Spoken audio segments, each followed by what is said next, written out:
Okay, back to the dinim of davening. Okay, the din is like this. When a person davens the quiet shmanesra, the quiet amida, you have to make sure that nobody hears you. You have to hear your own voice, but you can't have the guy next to you listening to it. Where do we learn this out from? When Shmuel HaNavi's mother, Chana, and the Haftarah that we read on the first day of Rosh Hashanah, it says that Eli thought, the Kohen Gadol thought she was drunk. Why did he think she was drunk? Because her lips were moving and no sound came out. So he thought she's talking to herself.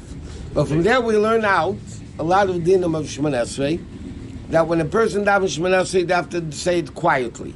They have to hear it themselves, but the guy next to them is not allowed to hear it. Besides the fact that it disturbs them. What? If the other person is not so quiet, then can we tell him anything middle of the Shemon Esrei? If it's really disturbing you, you could say shh. But usually what happens, they're going to do it louder. What about Pesukei V'Zimra? Do you say that louder? Yeah, Pesukei V'Zimra. Only Shemon Esrei has to be said quietly. But again, it does say in Shulchan Aruch, not here, but in other places, that you shouldn't daven loud in a way that you disturb other people from davening. Then they're going to start yelling and screaming at you, and the whole concept of davening, which is supposed to be v'ahavta l'reacha kamecha, is going to be destroyed. But people have to know you can't daven loud and disturb other people. It just doesn't work. Okay, next is like this. When a person davens Shemon Esrei, you're not allowed to lean on anything, because you have to stand. Halachically, if you lean on something enough that if they pull it away, you're going to fall down, then that's not called standing. So when you stand Shemon Esrei, you can hold on to something, because even if they pull it, but you can't lean on it, because if they're going to pull it away, you're going to fall down, so then you didn't stand for the Shemon Esrei. In L'chatchila, you need to stand for the Shemon Esrei. Unless, God forbid, if somebody's sick, then they could sit. Or, which is only b'di'evet, and people now l'chatchila do it, they do it to begin with. If you're traveling and you can't stand, let's say you're davening on the plane, and there's turbulence and you can't stand, so then you sit, obviously. You get up in the middle of Shemon Esrei with the turbulence, with the seatbelt sign on, so then you sit. But otherwise, the Chatchil, you have to stand by Shemon Esrei. Next thing is like this. So this thing we mentioned already, you're not allowed to hold on to anything during the Shemon Esrei. Only the siddur or machzor or whatever you have. Can you put your hand on the table? You could, but then you're not holding it in your hand. Saying you shouldn't hold, like somebody asked me, can I hold tzedakah in my hand? No, you can't hold tzedakah in your hand. You can't hold anything in your hand. You can't hold a bag of anything. The only thing you're allowed to hold during Shemon Esrei is the siddur or machzor that you need to daven from. Again, but we learned the other day, if a baby's screaming and then you're allowed to pick it up, that should stop crying because it's worse the other way. Okay, now, a person, by the way, is not allowed to daven facing a mirror or facing a picture of objects. Okay, not a picture that one wouldn't be a problem because there's no object. How about the lion?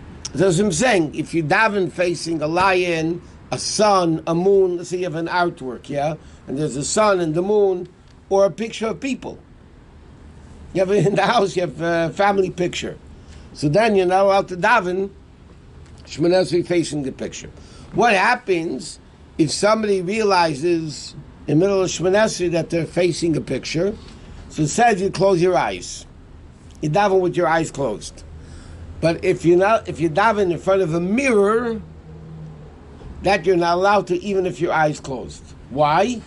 Because then it looks like you're davening to yourself. Can't you turn your head to the side? It says only if you're able to, but you have to really turn that you don't see the mirror at all. In fact, people know this. When people sit shiva, they cover the mirrors, they cover the painting, the pictures a lot of times.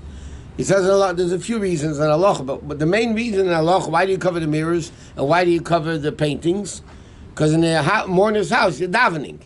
And you can't have davening towards pictures. So you cover the pictures or the mirrors. The mirrors, there's another reason also, you shouldn't beautify themselves in the middle of Shiva.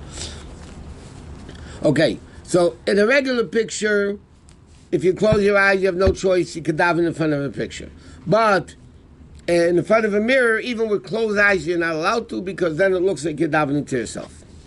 Another thing is, you're not allowed to daven in an open field. You mentioned the story that after the Rabbi Shab, they came, there was a cave, and, they daven in the cave. But you're not allowed to daven in an open place, because again, you can't restrict your kavanah, unless if somebody's traveling, so then it says you should try to go in between the trees. By the trees at least, a little bit of more limitation. So the whole question, by the way... Distractions in there. Too many distractions. Too many distractions. But now there's a question like this. A lot of times the pareiches, they have pictures of lions and... Many shul have. Yeah, so it's not so simple in halacha. A lot of poskim write that you're not allowed to do it on a wall that should be above the height of a person. Then now they have the Yubei Mazolis, and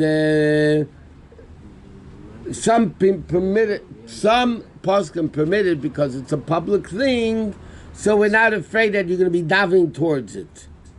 But the truth of the matter is, it shouldn't be.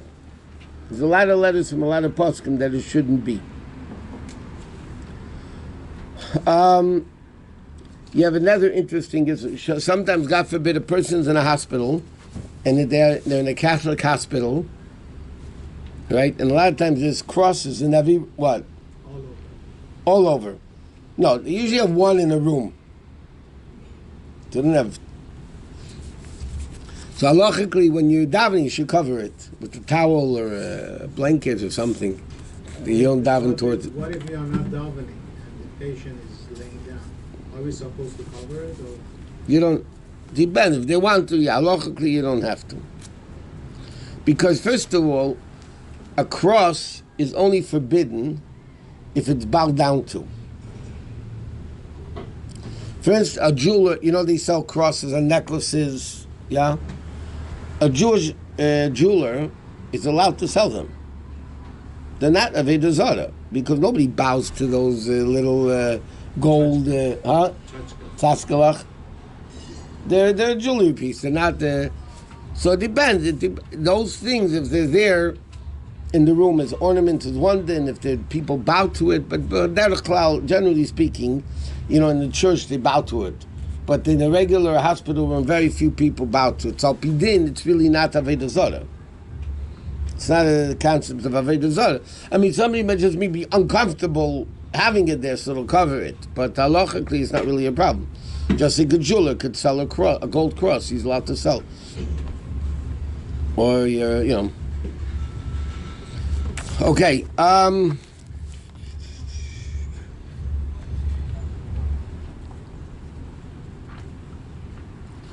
Okay, next. You're not allowed to burp. You're not allowed to do all these pass gas during the time a person or burp or all those things. You're not allowed to do when a person is davening, or like a yawn. It says, you go like it says when you stretch out your hands and you're tired and you go make a yawn. All those things are disrespectful during the Shemoneh Esrei, and a person is not allowed to do it. What happens if he has to?